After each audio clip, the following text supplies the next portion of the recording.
የስብከቴ ርዕስ በአባቱ ፈንታ የተቀባው ካህን ይላል። በዮሐንስ ወንጌል ምዕራፍ 17 ከቁጥር 17 እና 19ን አነባለሁ። በእውነት ቀድሳቸው፣ ቃል እውነት ነው። በእውነት የተቀደሱ እንዲሆኑ እኔ ራሴን ስለነሱ እቀድሳለሁ። በእውነት ቀድሳቸው፣ ቃል እውነት ነው። አስቀድሜ በመግቢያው እንደተናገርኩት እግዚአብሔር ራሱ ቃሉ እውነት ነው። እንዲቀድሳቸው በሰማይ በምድር ያለውን በፊቱ ሊቀርብ የማይችለውን ፍጥረት ሊያቀርብ ካፉ በወጣው ቃሉ እውነት ስለሆነ እግዚአብሔር በተናገረው ቃል ውስጥ ነው መቀደስ። ለዛ አባት ራሱ ነው ፍጥረቱን ሁሉ በራሱ በተናገረው ቃል ለዘላለም በእግዚአብሔር ፊት በማቅረብ ለዘላለም ሊቀድሳቸው እግዚአብሔር ራሱ የሰጠውን ሕግና ስርዓት የአባቱን ሕግ ዝቅ ብሎ ሰው ሆኖ ከአባቱ እቅፍ በመውጣት ሰው ሆኖ ተገኝቶ ለዘላለም በእግዚአብሔር ፊት ለማቅረብ የተቀባው በአባቱ ፈንታ ካህን ያቅርብ እንደሚል በሕግ መጽሐፍ እግዚአብሔር የተናገረውን ቃል ይፈጽም ዘንድ ኢየሱስ ክርስቶስ በእግዚአብሔር ፊት የተናገረውን ቃል ከመጽሐፍት ውስጥ በመሄድ የተናገረውን እውነት የሆነው ቃል ምንድን ነው? እግዚአብሔር ካፉ የወጣው ቃል ምንድን ነው? በሰማይ በምድር የተቀደሱ እንዲሆኑ ካፉ የወጣው ቃል ምንድን ነው? ያን ቃል ደግሞ እግዚአብሔር የሰጠው ደግሞ ፍጥረቱን ለማድረግ እንዲቀድሳቸው የተናገረውን ካፉ የወጣውን እውነት ኢየሱስ በአባቱ ፈንታ የተቀባው ካህን በመፈጸም ለዘላለም በሰማይ በምድር ያለው ለዘላለም በማቅረብ ምስጋና ለዘላለም አብ ይገባው ዘንድ ያደረገውን ምስጢር ከሌዋውያን መጽሐፍ ምዕራፍ 6 በመነሳት እግዚአብሔር ለሰው ሁሉ እንዲሰሙት ወደ ተናገረው ታላቅ ምስጢር እንሄዳለን። ሌዋውያን ኦሪት ዘሌዋውያን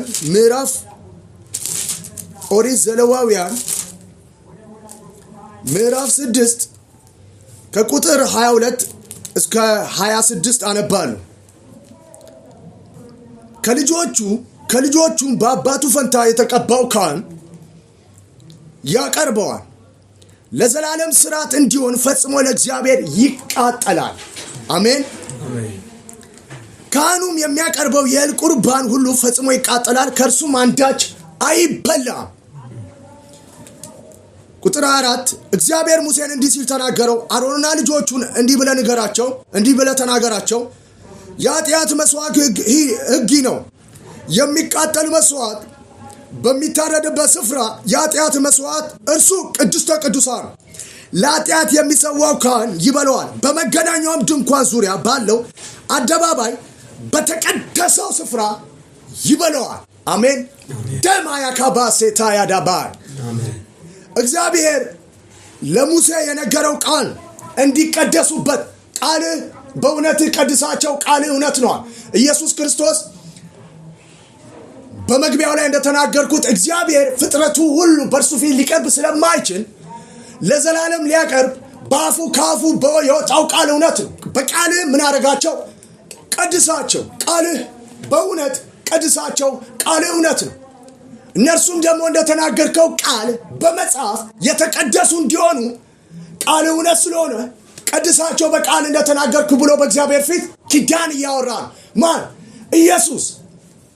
ከዮሐንስ ምዕራፍ 17 እንዳወራሁት በእውነት ቀድሳቸው፣ ቃል እውነት ነው። እግዚአብሔር ፍጥረቱ ሁሉ በፊቱ ሊቀርብ ስለማይችል እንዲቀድሳቸው፣ መቀደስ ማለት በእግዚአብሔር ፊት ለዘላለም ማቅረብ፣ መለየት ማለት ከየትኛውም አይነት ጥፋት፣ ሞት ከእግዚአብሔር በተለዩ ሰዓት በኃጢአትና በበደል ወደ እግዚአብሔር ሊቀርቡ ስለማይችሉ እግዚአብሔር ደግሞ ካፉ በወጣው ቃል ለፍጥረት ሁሉ በጎነቱ ምንድን ነው? ሊቀድስ ነው። እግዚአብሔር ዓላማው ካፉ የሚያወጣው ሊያጠፋረን ሊቀድስ፣ እንዳይጠፉ በፊት እንዲቀርቡ ቃል እውነት ነው። በእውነት ቀድሳቸው እንዲቀደሱ በተናገረው ቃል እውነት ነው። የተናገረው ቃል ሁሉ እንዲቀድሳቸው ለዘላለም በጥላው ስር እንዲያልፉ ይህን እግዚአብሔር ካፉ የወጣውን ቃል ኢየሱስ ክርስቶስ በምዕራፍ ዮሐንስ 17 ቁጥር 17 ላይ በእውነት ቀድሳቸው፣ ቃል እውነት ነው። የተናገርከው ቃል ሁሉን ያውቃለሁ እንድትቀድሳቸው። ስለዛ በዘመናት መካከል የተናገርከውን ቃል ሁሉ ምን አድርግ? እኔ ስለነሱ ምን ሆናለሁ አለ? የተቀደሱ እንዲሆኑ ራሴን እቀድሳለሁ አላቸው። ደማያኪባሳካ ስለዚህ እግዚአብሔር ለሙሴ የሰጠው አንዱ ሕግ ነው። እነሱ በአባቱ ፈንታ የተቀባው ካህን በመግቢያ ላይ እንደተናገር እግዚአብሔር ፍጥረት ሁሉ ወደሱ ሊቀርብ ስለማይችል ራሱ እግዚአብሔር ካህን ነው። ማን በሱ ፊት ሊቀርብ እንደማይችል ያውቃል። ራሱ ከሕዝቡ ከፍጥረቱ ጋር ሊታረቅ የሰጠው ቃል ነው። ማን? እግዚአብሔር እንዲቀደሱ ስሙ ይባረክ። እንደ እግዚአብሔር ካህን ማን ነው? ራሱ ነው። እግዚአብሔር ምን እንዲሉ እንዲቀደሱ የሰጠው ቃል ነው። ቃሉ ደግሞ እውነት ነው። ለምን? በእውነት ይቀድሳቸዋል። ቃል እውነት ነው። እግዚአብሔር ፍጥረቱን ሁሉ ሲያወራ የሰጠው ስርዓት ሁሉ ሊቀድሰው በጎ ነው፣ መልካም ነው። ከቅፉ ዘንድ አባቱን ስለሚያውቀው ወጥቶ ነው ሰው ነው ተገኝቶ የእግዚአብሔር ልጅ ኢየሱስ እንዲህ አለ፣ አባት ሆይ እኔ አንተን አውቃለሁ፣ ቃልህ በእውነት ይቀድሳቸው፣ ቃል እውነት ነው። እኔ ስለነሱ በሕግ መጽሐፍ እንደተናገር ምን አድርገኛል? እቀድሳለሁ።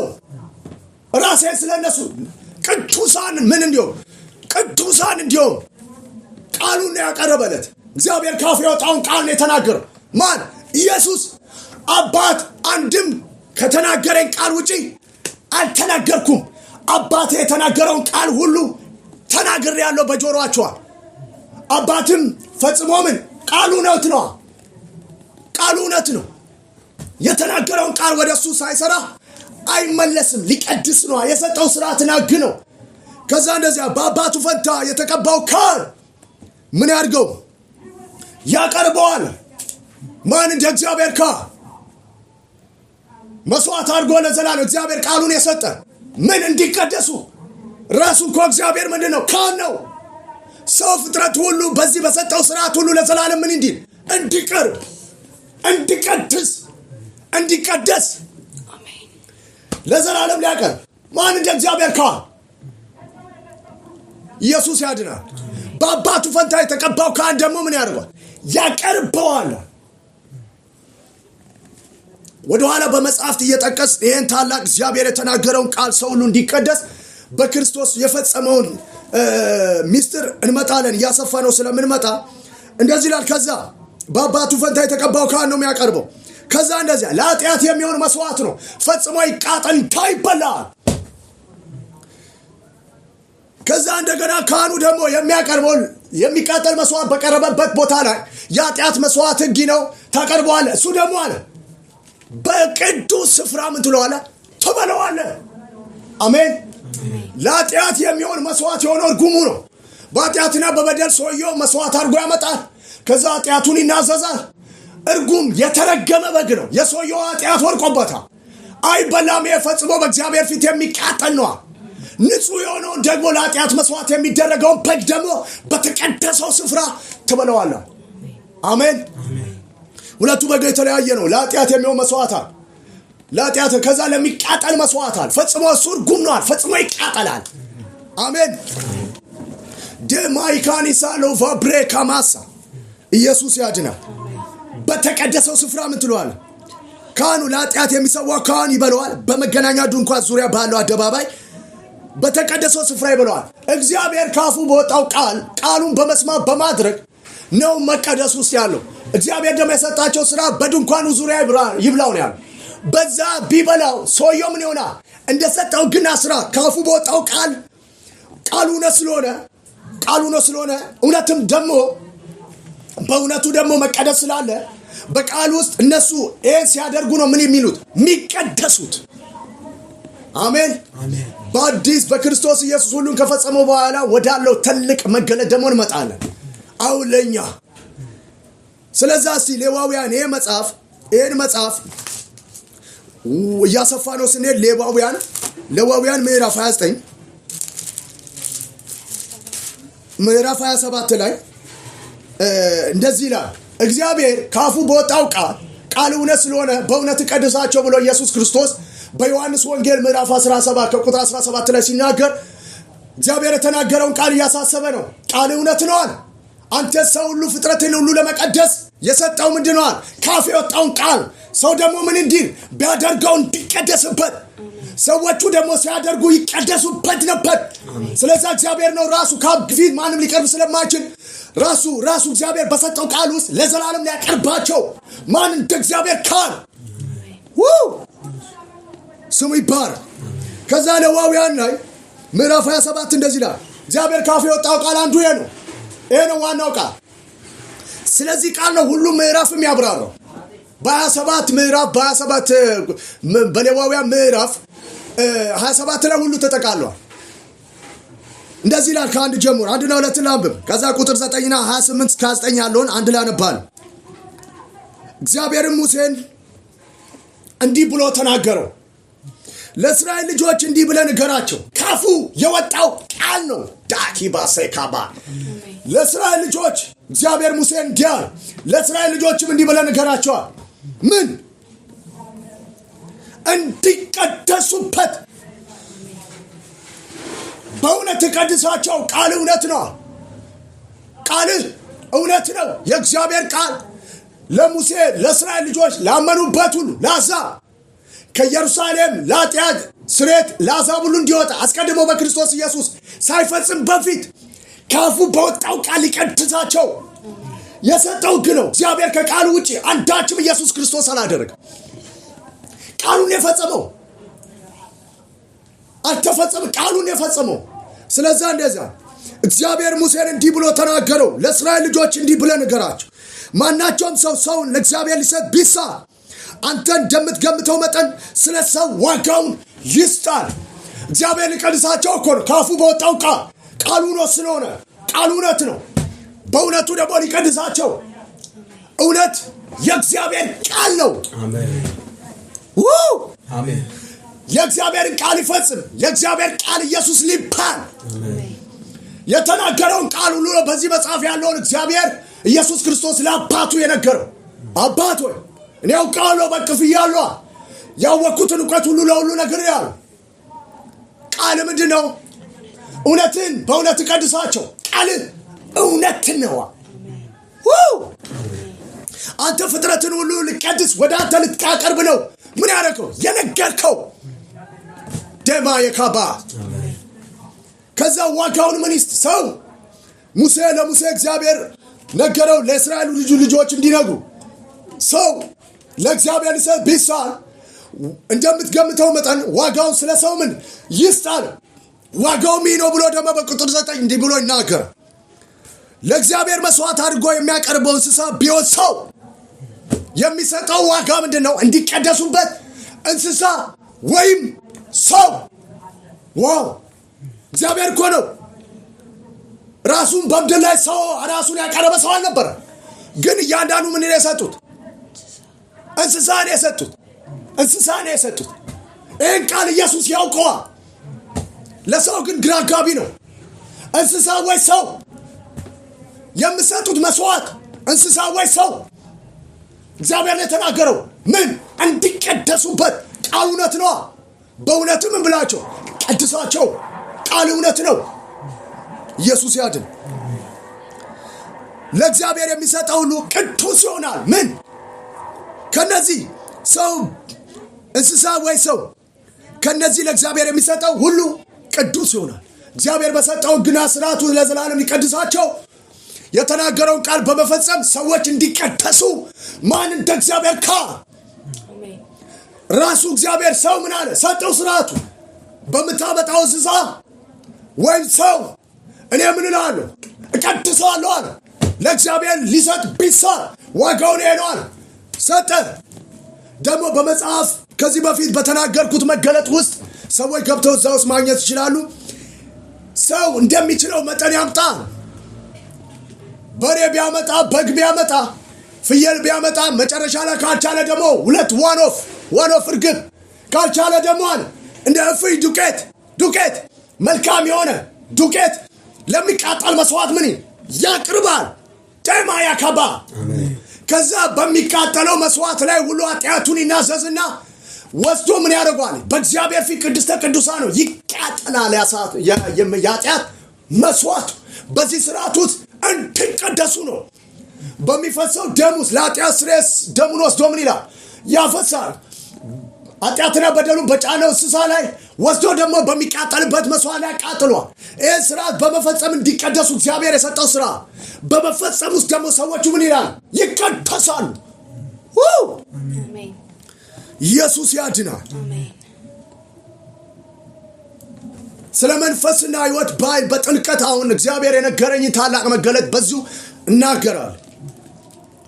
ስለ መንፈስና ሕይወት ኢየሱስ ያድናል እና የነገራቸው ስርዓት ከዛውን እርም አድርጎ እርም ነው ይላል። ለእግዚአብሔር ተለየ ነው። ምን የሚሰጠው ነገር እንዲቀደሱበት ስለሆነ ቃሉ ነው ስለሆነ በእውነት ቀድሳቸው። ቃል ምንድን ነው? እውነት ነው።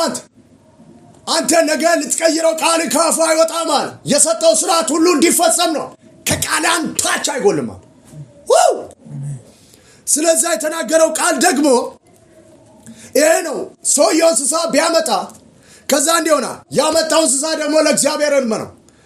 28:29 እንደዚህ ይላል። 28:29 ለእግዚአብሔር የተለየ እርም የሆነው ነገር ሁሉ ሰው ቢሆን ወይም እንስሳ ወይም የርስቱ እርሻ ቢሆን አይሸጥም፣ አይቤዥም፣ እርም ነው። ነገሩ እርም የሆነ ነገር ሁሉ ለእግዚአብሔር ቅድስተ ቅዱሳን ነው።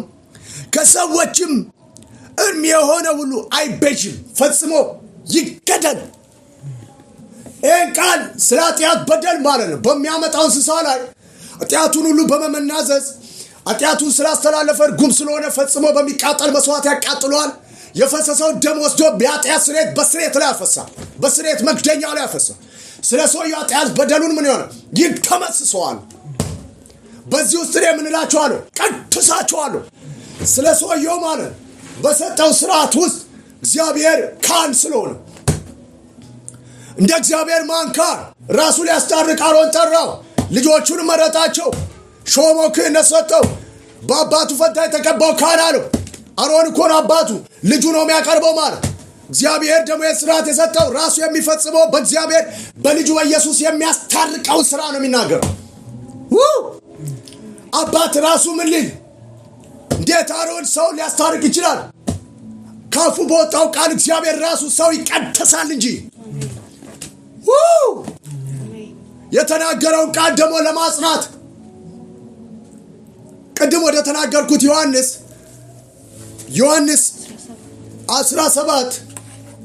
17 ከቁጥር 17 ላይ ምዕራፍ 17 ከቁጥር 17 ላይ እና ቁጥር 19ን ከሊና ጋር አብረን እናነባለን። በእውነት ቀድሳቸው፣ ቃልህ እውነት ነው። እነርሱም ደግሞ በእውነት የተቀደሱ እንዲሆኑ እኔ ራሴን ስለነርሱ እቀድሳለሁ። አባ ተናግራለ። በጥላው ዘመን እግዚአብሔር ለሙሴ ሕግ ሲሰጠው ሰዎቹ እንዲቀደሱ ነበር፣ ለእስራኤል ሁሉ እንዲያደስ። ይህን ስርዓት በመፈጸም ሰዎቹ ይቀደሱ ነበር።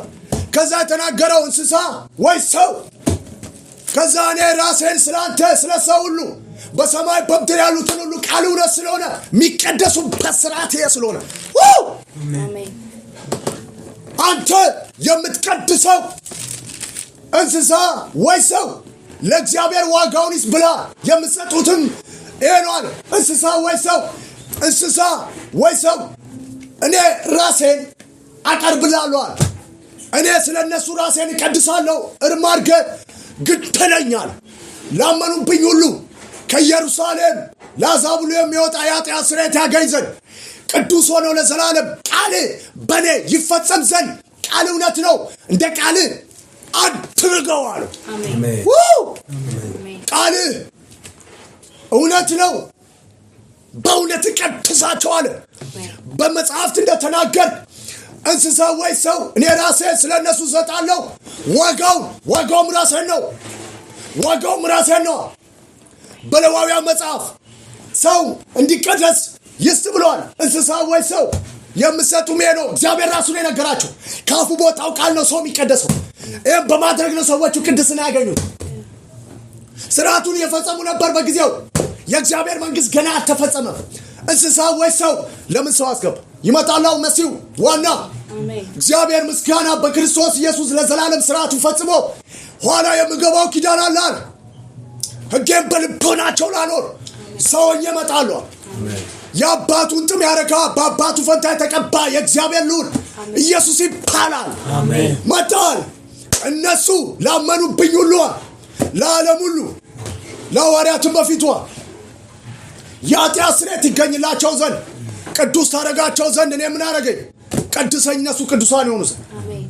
ለእግዚአብሔር የተቀደሰው ደግሞ በመጽሐፍ እርም ነው ይል እግዚአብሔር ወሰደውና መስቀል ላይ አንጠለጠለዋ። ላመኑበት ሁሉ የዘላለም ሕይወት ሊሰጥ በቀራንዮ መስቀል ላይ በፈሰሰው ደም የኃጢአት ስርየት እንዲገኝ ላመኑት ሁሉ ለሞት አንድ እርምጃ ሲገኝባቸው እንዳይጠፉ በሞት ፈንታ በልቡ ከሰራው ኃጢአት ቢመለስ በሕይወት ይኖራል የሚለው ቃል ይፈጽም ምሕረትና እውነትን አንድ አድርጎ አስማማ። ቃል ምንድን ነው? እውነት ነው። በእውነት ቀድሳቸው የተናገርከውን ቃል እኔ ላይ ፈጽም ላመኑብኝ ሁሉ ሕይወት ስጣ። ስለዛ ራሴን በሕጉ መጽሐፍ እንስሳ ወይ ሰው እንዳል ሰው እስካሁን አልቀረበም። ራሴን አቅርበኝ። የአባቱን መንግሥት ፈጸመ። ይደንቃል። እያሰፋነው እንመጣለን። ዮሐንስ ወንጌል ምዕራፍ 6 ከ53 እስከ 63 ከሊና ጋር አብረን እናነባለን። ስለዚህ ኢየሱስ እንዲህ አላቸው፣ እውነት እውነት እላችኋለሁ የሰውን ልጅ ስጋ ካልበላችሁ ደሙንም ካልጠጣችሁ በራሳችሁ ሕይወት የላችሁ። ስትበሉ ደግሞ አለ እዛ መጽሐፍ ላይ በተቀደሰው ስፍራ ብለዋል። ስፍራ በሰጣቸው ስፍራ ሲበሉ ነበር ሰዎቹ የሚቀደሱት። አሁን ደግሞ የቱ ነው ስፍራው? ምንድነው ስፍራው? ስጋና ደሙ ሲበሉ ስፍራውስ ነው ስፍራው? ምንድነው ስፍራው? ይህንን ታላቅ ሚስጥር ለሰው ልጆች በማወቅና ሰዎች ግራ ከመጋባ በመለየት እንዲያውቁ መጽሐፉን ሙሉ ሐሳቡን ከተናገረች በኋላ ገባል። ስጋዬን የሚበላ ደሜንም የሚጠጣ የዘላለም ሕይወት አለው፣ እኔም በመጨረሻው ቀን አስነሳዋለሁ። ስጋዬ እውነተኛ መብል ደሜም እውነተኛ መጠጥ ነውና ስጋዬን የሚበላ ደሜንም የሚጠጣ በእኔ ይኖራል፣ እኔም በእርሱ እኖራለሁ። አሜን። ሕያው አብ እንደላከኝ እኔም ከአብ የተነሳ ሕያው እንደምሆን እንዲሁ የሚበላኝ ደግሞ ከእኔ የተነሳ ሕያው ይሆናል። አሜን። ከሰማይም የወረደ እንጀራ ይህ ነው። አባቶቻችሁ መና በልተው እንደሞቱ አይደለም፣ ይህን እንጀራ የሚበላ ለዘላለም ይኖራል። በቅፍርናሆም ሲያስተምር ይህን በምኩራብ አለ። ደቀ መዛሙርቱም ብዙዎች በሰሙ ጊዜ ይህ የሚያስጨንቅ ንግግር ነው ያጅልኝ እዚህ ጋር ደነገጡ። ስጋዬን ያልበላ ደሜን ያልጠጣ ሲላቸው ደነገጡ። ያውቁታል፣ ይወዱታል፣ ጌታቸውን አምላካቸው ነው። የሚያስጨንቅ ንግግር የሆነው ሰዎቹ መዳን ይፈልጋሉ፣ ሕይወት ፈልጓ አዳችሁን ብሉኝ አላቸው። ስጋ ደሜንና ስጋዬን ብሉ ሲሉ ሰዎቹ የሚያርዱት መሰላቸው። ደነገጡ። ያልበላ በሕይወት መኖር አይችልም አላቸው። ስጋዬን ያልበላ ደሜንም ያልጠጣ ሕይወት አይኖረውም፣ በመጨረሻው ዘመን አላስነሳውም። ደሜንና ስጋዬን የበላ ደግሞ በመጨረሻው ዘመን ምን ይለዋል? አስነሳዋለሁ። ደነገጡ። የደነገጡት የሚበሉት መስሏቸው አርደውን ሊበሉት ነው። ደሙና ስጋው ፈሩ፣ ይወዱታል፣ ያስጨንቃል። ደነገጡ። እሱ በመጽሐፍት የተናገረውን ነው። የእግዚአብሔር በግ እዛ በቅዱሱ ስፍራ ምን በሉት ብሉት አለ። ካህናቱ በጉን እኮ ነው ለኃጢአት ስርየት የሚሆነው በግ። በመንፈስ ደግሞ የእግዚአብሔር ጽድቅ ሊያደርጋቸው ሰዎቹን የተናገረው ንግግር አስጨነቃቸው። ከዛ ኢየሱስ በመንፈስ ይህን ተረድቶ እንዲህ በውስጣቸው የሚያሰቡትን ሐሳብ ቀጥሎ ባለው ውስጥ ጨርሰዋል። ደቀ መዛሙርቱም ብዙዎች በሰሙ ጊዜ ይህ የሚያስጨንቅ ንግግር ነው፣ ማን ሊሰማው ይችላል አሉ። ልንበላው ነው ያርደነው አሉ። ይህን በስነ ስርዓት ተረድቷል። እነሱም ደግሞ ይህን መስሏቸዋል። እንደ ምን እያለ ነው እያሉ ዮሐንስና ጴጥሮስ እየተያዩ አርደነው ነው የምንበላው። ደነገጡ። እሺ ኢየሱስ ግን ደቀ መዛሙርቱ ስለዚህ እንዳንጎራጎሩ በልቡ አውቆ አላቸው፣ ይህ ያሰናክላችኋልን? ሲያወሩ የሚያንጎራጉሩት ቃል ይሄ ነበር። አርደነው ነው የምንበላው።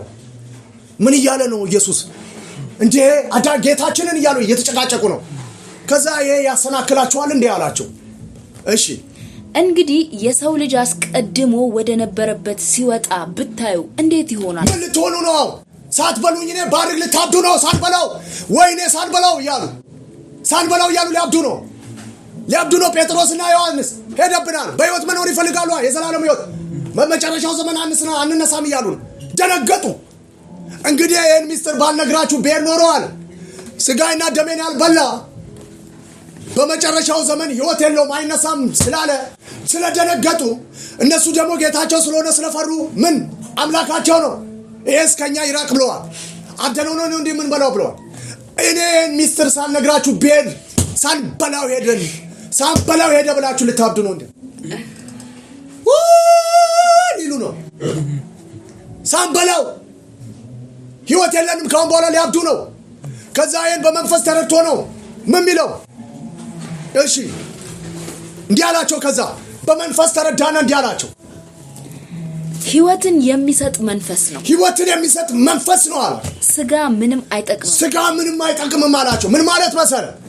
እናንተ ይሄን ያሰባችሁ አሁን አርዳችሁ ብትበሉኝ፣ ጥብስ አርጋችሁ ጎድ በዚህ ብታረጉኝ፣ የፈለጋችሁትን አርጋችሁ ብትበሉኛ ምንም አይጠቅምም። እንኳን አለ በዘመናት መካከል እግዚአብሔር የሰጠውን አሁን የምናውቀውን ስራ ስጋና ደም እያሉ ሰው ቂጣና የሆነ ነገር የሚጠጡት ቪንቶ ነው መሰለኝ የሚጠጡት። እንኳን እሱ አለ ይሄን ስጋዬን ብትበሉ አለ አይጠቅማችሁም።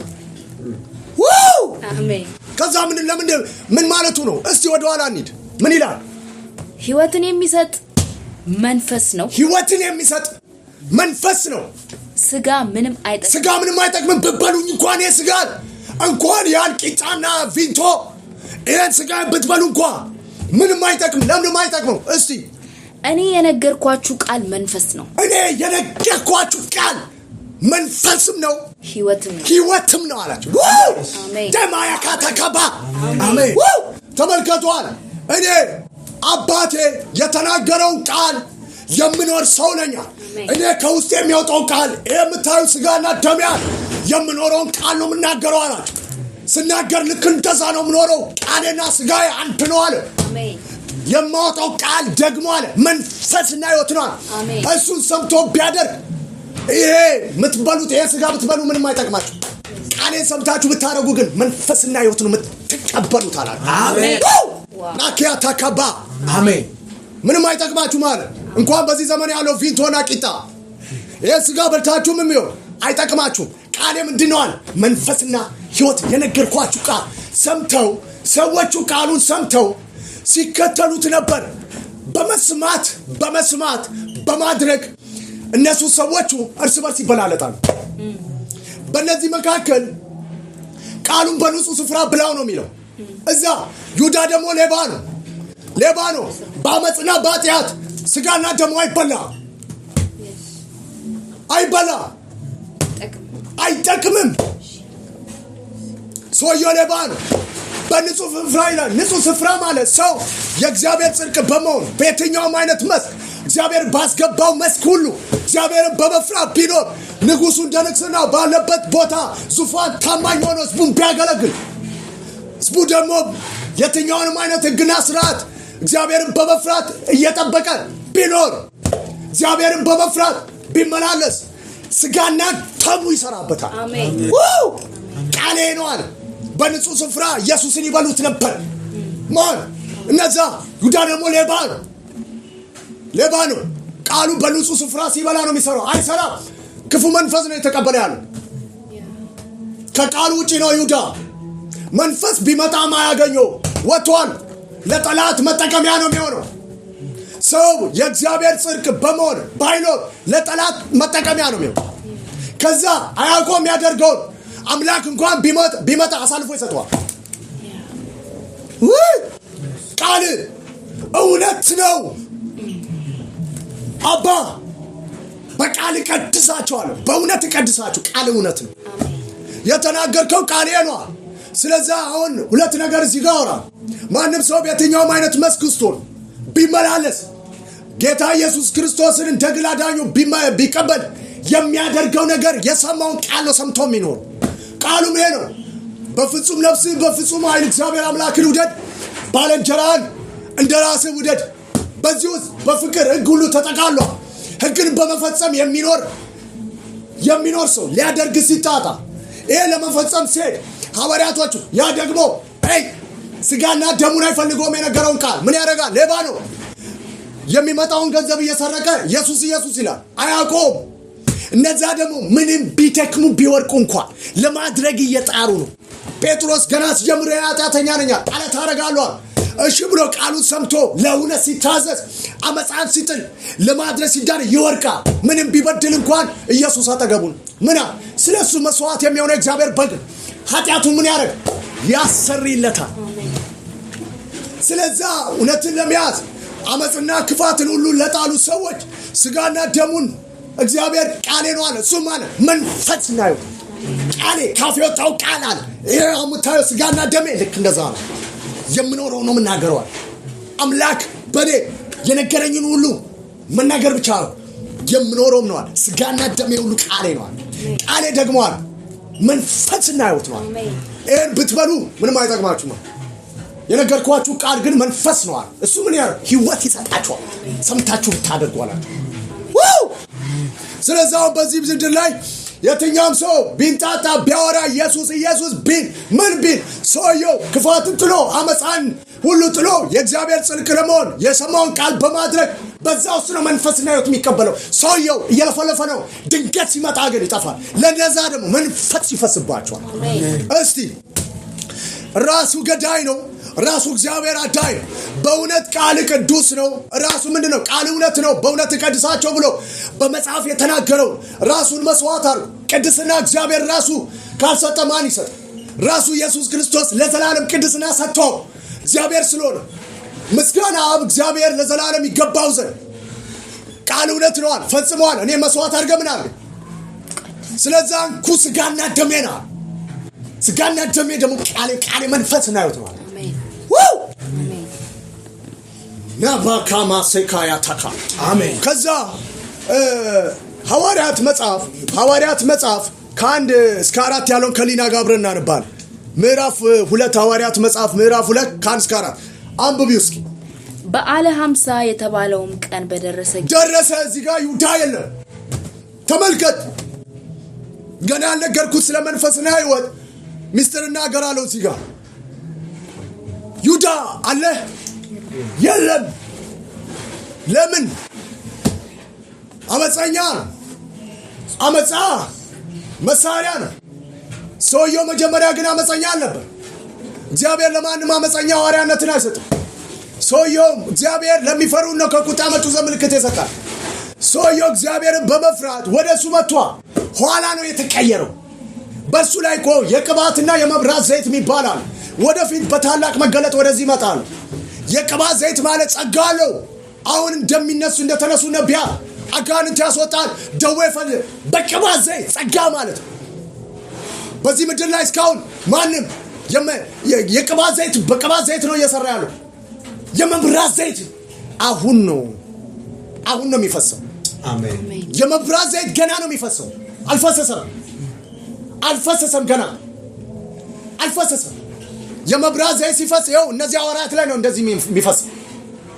በቅባት ዘይት ብቻ ነው። እስካሁን ጴጥሮስ አጋንንት አስወጥቷል የቅባት ዘይት በሌዋውያን ምዕራፍ 25 መጽሐፍ አለ። ወደፊት በሌላ መገለጥ መጣለ። እዛ ጋር እናቆዩ። ይሁዳ ደዌ ፈውሷል። ብዙ ታምራት ድንቅና አድርጓል። ሰውየው ኋላ ላይ ነው ሀብት ሲመጣ የተቀየረው። ሰውየው የሚመጣው ባጀት ነው። ከእጁን ከቀረጤት ውስጥ እያወጣ የሚሰርፈው ሌባውን።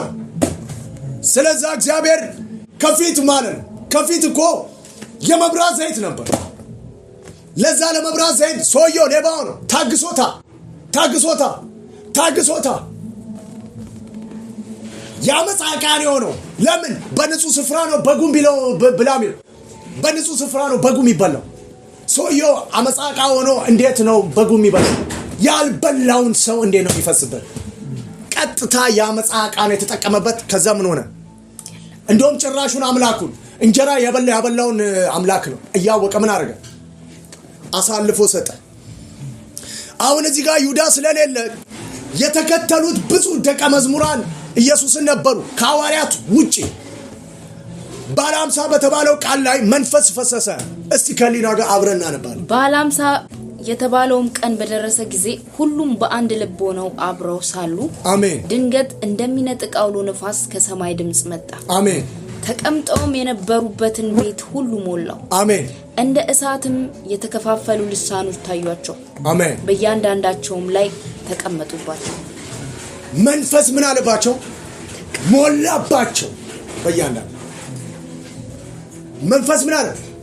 ሞላባቸው። ሲሞላባቸው በቶማስና በጴጥሮስ መካከል እኩል ሙላት ነው። ሁለቱ ሕይወት ተቀብለዋል። የሚለያዩ ደግሞ በመንፈስ ነው ሙላት። ሕይወት ለሰው ሁሉ በክርስቶስ ኢየሱስ በማመን ገዳዩም እንኳን ላመኑ ሁሉ ቢመለስ በልቡ ከሰራው ኃጢአት መስቀል ላይ ተንጠልጥሎ ያ ሁሉ በደል ሰርቶ ክፉ አድራጊ ሄቨን ይዞት ገብቷል። አይገርምም? ለማዳን ሕይወት ለመስጠት እግዚአብሔር ቃሉ ምንድነው? በእውነት ቀድሳቸው ቃል እውነት ነው። አባ በተናገርከው ቃል እኔን ያመነው ሁሉ ከኢየሩሳሌም ለአሕዛብ ሁሉ የሚወጣ የኃጢአት ስርየት እንዲገኝላቸው ፈጽሞ ቅዱሳን የሆኑ ዘንድ ምን አድርገህ ስጣቸዋል። እኔም በእነሱ ቦታ ምን አድርገህ እርጉም አድርገህ የተናገርከውን ቃል እውነት ነው ቀድሰኝ እኔን ምናል ግደለኝ አለው። ምን አይነት ጨካኝ አፍቃሪ ነው! የአባቱን ቃል አይታል። ቃል አንተ ተናግረህ ማን አያፍርም? እግዚአብሔር አይ ልጁ የአባቱን ጥም ነው ያረከው። እግዚአብሔር አንተ ቃል እውነት ነው። በእውነት በቃል ምን አድርገህ ይኸው መስዋዕት ሆኖ በተናገረው ቃል ማንም ሰው ኢየሱስን ቢክድ እግዚአብሔር የተናገረውን ቃል ነው ካደው። አባት እንዲቀድስ በተናገረው ቃል ውስጥ ነው እንዲቀደሱ የሰጠው ስራ። ኢየሱስ ደግሞ የእግዚአብሔርን ስርዓት ነው የፈጸመው። መስዋዕቱ አድርጎ ነው ምን ይሆን ለዘላለም የእግዚአብሔር ምን አደረገው? ካን አደረገው። በሰማይ በምድር ያለውን ንጽህናውን ሰጥቶ ስለ ሰው ልጆች ሁሉ ሞቶ ለዘላለም በእግዚአብሔር ፊት አቀረበ። ምሕረትና እውነትን አስማማ። ላመኑበት ሁሉ የዘላለም ሕይወት ሰጠ። ሕይወት ሰጠ ለዘላለም በእግዚአብሔር ፊት እንዲኖሩ። ማን እንደ ኢየሱስ ክርስቶስ ካህን? ማን እንደ እግዚአብሔር ካህን? በሰጠው ግና ስርዓት ለዘላለም በሱ ፊት ሊያቀርብ እግዚአብሔር የሰጠው ስርዓት በሰጠው ስርዓት ኢየሱስ ክርስቶስ ለዘላለም ፈጽሞ ማን እንደ ኢየሱስ ክርስቶስ ካህን? ይህን ለዘላለም ሊፈጽም መንፈስ ቅዱስ እግዚአብሔር መጥቷል። ይህን የሚፈጽመው አብ እግዚአብሔር የሰጠውን ቃል የፈጸመው የእግዚአብሔር ልጅ ኢየሱስ እውነት ነው። እሱም ኢየሱስ ላለ ሁሉ የዘላለም ሕይወት ሊሰጥ መንፈስ ቅዱስ የሚፈጽመው ይሄ ነው። ማን እንደ መንፈስ ቅዱስ ካህን? አብ ወልድ መንፈስ ቅዱስ ካህን ማለት ነው። አንድ አምላክ ማለት ነው። በክርስቶስ የተሰራውን ስራ መንፈስ ቅዱስ ይፈጽመዋል። አሜን። ማንም ምድር ላይ ካለ የቱ በሰማይ በምድር ላይ የቱ መክቶ ፍጥረቱን ሁሉ ለዘላለም በሰማይ ያሉትንም ሰራዊቶች ሁሉ አበቃ የእግዚአብሔር ልጅ ኢየሱስ። አሜን። በክርስቶስ የፈጸመውን እግዚአብሔር የተናገረውን ቃል እውነት ነው አለ። አሳሰበ በሌዋውያን። እውነት አይደለ? እውነት ነው። እግዚአብሔርን ማንም ሰው ኢየሱስን ሪጀክት ሲያደርግ የእግዚአብሔርን ቃል ነው ሪጀክት ያደረገው። እግዚአብሔርን ራሱን ሪጀክት ያደረገው በገዛ ፈቃዱ ነው ከእግዚአብሔር ተለይቶ የሄደው የጠፋው። ስለዚህ መንፈስና ሕይወት ሲቀበሉ እኩል አልተቀበሉ። ቶማስ ጴጥሮስ የሄደውን አካሄድ አልሄደም። መገለጥም ብሎ አይሰጥም። አንተ የእግዚአብሔር ልጅ ነህ አይልም። ሰውየው እዛ ጋር ኦልሬዲ መንፈስ መቀበል ማለት ልዩነትም አለ። ሰብቶ በማድረግ በመሄድ ውስጥ ጴጥሮስ የተቀበለው መንፈስና ቶማስ የተቀበለው መንፈስ በምድር ላይ ሲያስተዳድሩ በነበረበት የእግዚአብሔር መንግስት ሰውየው ምናልባት ምድር ላይ ድንቅና ታምራቶችን አድርጓል።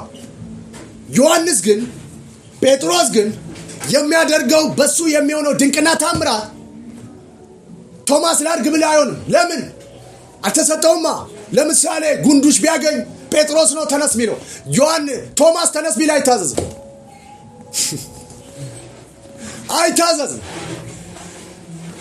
ጴጥሮስ ሽባ ቢያይ ተነስና ተመላለስ ቢል ብድግ ብሎ ነው የሚሄድ። ቶማስ ግን በጊዜው እግዚአብሔር በሱ ሰርቷል። እንደ ጴጥሮስ ግን ምን አላለም? አልሰራበትም። እግዚአብሔር በምድር ላይ ለተዘራው ዘር እኔ ጨካኝ አምላክ ነኝ ንፉግ ነኝ እንደዘራው መጠን ነው የምሰጠው ነው። ጴጥሮስ ጳውሎስ እዛ ጋር በነበሩት ሐዋርያት መካከል እንደሄዱት መጠን ነው ምን ያደርጉት? መንፈስ ሕይወትና መንፈስ ደግሞ የሚሰጠው ሁለት ነገር አለ። ይሄ ነው ሕይወት። ማናቸውም ሰው በክርስቶስ በማመን ይሰጠዋል። መንፈስ ደግሞ አንድ ሰው ኢንጂነር ሆኖ ሕይወት ተሰጥቶት የእግዚአብሔር ልጅ ኢየሱስ ክርስቶስ ከሱ ጋር አብሮ ሊኖር ይችላል። መንፈስ የተቀበለ ሰው ግን ሁሉን ትቶ የተከተለው ዳሚያ ካታካባ ኢየሱስ ያድን። መንፈስ ግን እኔ ለምሳሌ ኳስ ተጫዋች ነበር። በኳስ ታላቅ ቦታ እንደምደርስ በስነ ስርዓት አውቀዋለሁ። አቅሙም ነበረኝ። ለበራልኝ ነገር በኳስ ውስጥ ሕይወት ተቀብዬ ኢየሱስን አጠገቤ አድርጌ መኖር ይችላል። ፍቅሩ ሲበረታብኝ ክትቼ ወጣሁ። መንፈስ ተቀበልኩ። ለምሳሌ በማንኛውም ሰው ላይ የትኛውም ደዌ ቢኖር በኢየሱስ ስም ተነስ ቢል ይነሳል። በአንደበቴ ላይ እግዚአብሔር መንፈስና ሕይወት ሰጥቷል። መንፈስ ሰው ዝም ብሎ አይቀበልም። ለየትኛውም ቋጠሮ ላለባቸው ሰዎች ወደ አባቴ ብጮህ እሰማለሁ። ሕይወት ያለው ሰው ግን ቢጮህ ለሰው አይሰማም። ሕይወት ግን ተቀብሏል። ሕይወት ማለት ደግሞ በዙሪያ ባለጠግነት ማለት ነው። ከድን እሱ ባለበት ሁሉ እንደ ኤደን ገነት ይቀይረዋል። እግዚአብሔር ከሱ ጋር ስላለ ሕይወትና መንፈስ ሁለቱ የተለያዩ ነገር ናቸው። ሁለቱም መንፈስም ነው ሕይወትም ነው። መንፈስ ማለት አንድ ሰው እንደተቀበለው መጠን በቅባት ዘይት ብያለሁ። ቅባት ዘይትና መንፈስ ሌላ ነገር ነው። ይሄ ሌላ ነገር ነው። ይሄ ሁለቱ ሌላ ነው። ወደፊት እመጣለሁ ብያለሁ። ሰውየው ሲናገር መንፈስ ይሄዳል። መንፈስ ደግሞ ሕይወት የሚሰጥ መንፈስ ነው። ለየትኛውም ሙት ለሆነ ነገር ሕይወት ይሰጣል። ያ ሰውዬ ግን ይሄን መስጠት አይችልም። ሕይወት ብቻ የተቀበለ ነው። በየትኛውም አይነት በባህር ውስጥ ላሉ ሰዎች ኢየሱስ ክርስቶስ ሞልቶባቸው በራሳቸው ፈቃድ ሞልቶባቸው እግዚአብሔርን ወንጌል ለማገልገል ቢለዩ መንፈስ የሚሰጣቸው ያን ሕይወት ግን ከነሱ ጋር ለምሳሌ ኳስ እየተጫወተ ሕይወት ኖሮት ሕይወት ተቀብሎ ጌታ ኢየሱስ ከሱ ጋር ሆኖ በሄደበት ሁሉ በኳስ ሕይወት ውስጥ ስሙ በሱ ላይ እየተጠራ ገናና ሆኖ እሱ በገባበት ክለብ ሁሉ ዋንጫ ይገኛል። ውጤት ሁሉ ይገኛል። ለምሳሌ አሁን በዚህ ምድር ላይ እንዳለው ነገር ማለት አንድ ሰው ሲገባ የገባበት ቦታ ሁሉ ያለመልመዋል። ሕይወት ስለተሰጠው ሕይወት ብቻ የዘላለም ሕይወት ብቻ አይደለም። የዘላለም ሕይወትን ተቀብሏል። ባለበት በምድር ላይ ደግሞ ምንድነው ሲገለጥ ሰውየው በገባበት ነገር ሁሉ ምን ይሆናል? ሕይወት ነው የሚሆነው። ምድረ በዳው ይቀየራል ወደ ሕይወት። ዮሴፍ እንደገባ ዮሴፍ ሲገባ የገባበት ሁሉ ይለመልም። እስር ቤት ሲገባ እስር ቤት መፍትሄ ሰጪ ነው። ስልጣን ላይ ቢወጣ መፍትሄ ሰጪ ነው። እዛ ቢገባ መፍትሄ ሰጪ ነው። በገባ እመለከታለሁ ለኢትዮጵያ ለየትኛው ምድረ በዳ ለሆነ ጥያቄ ሁሉ በኳሱ በየትኛው አቅጣጫ በአድሚኒስትሬሽን በስራ በየትኛው መስክ የኢትዮጵያ ልጆች ሕይወትና መንፈስ ስለሚሰጣቸው እግዚአብሔር በምድር ላይ ሲያገናቸው መለከታል። አሜን። በገቡበት ሁሉ ለዘላለም እግዚአብሔር ውጤት ሰጪ አድርጎ ሲገልጣቸው መለከታል። አሜን። በገቡበት ሁሉ ውጤት አለ። የነኩት ነገር ሁሉ ይቀደሳል። መንፈስም የተቀበሉ ሰዎች አይቻሉ በሄዱበት ሁሉ ሙታን እየቀሰቀሱ የሚዘሩ አሜን። ሽባ አይነ ስውር ይሄ መንፈስና ሕይወት ዝም ብሎ ሰው አይቀበልም። ለዛ ነው እግዚአብሔር በ12 ነገዶች ላይ ሾምኳቸው አላቸው። ሰው የማያደርገው ነገር አብ የሚያደርገውን ልጁ ኢየሱስ ክርስቶስ ያደረገውን እንዲያደርጉ ስልጣን ሰጣቸው። ኢየሱስ ያድናል። እመለከታለሁ በምድር ላይ እጅግ ታላላቅ ሰዎች መንፈስና ሕይወት የሚቀበሉ የኢትዮጵያን ምድር ሁሉ ሲያለመልሙ እመለከታለሁ። አልፎም አፍሪካን፣ ኢትዮጵያ፣ የትኛውም ዓለምን ሁሉ አውሮፓ በተሰጣቸው ስልጣን እግዚአብሔር በገቡበት ሁሉ ምድር ሁሉ ሲያለመልሙ ይመለከታል። አሜን።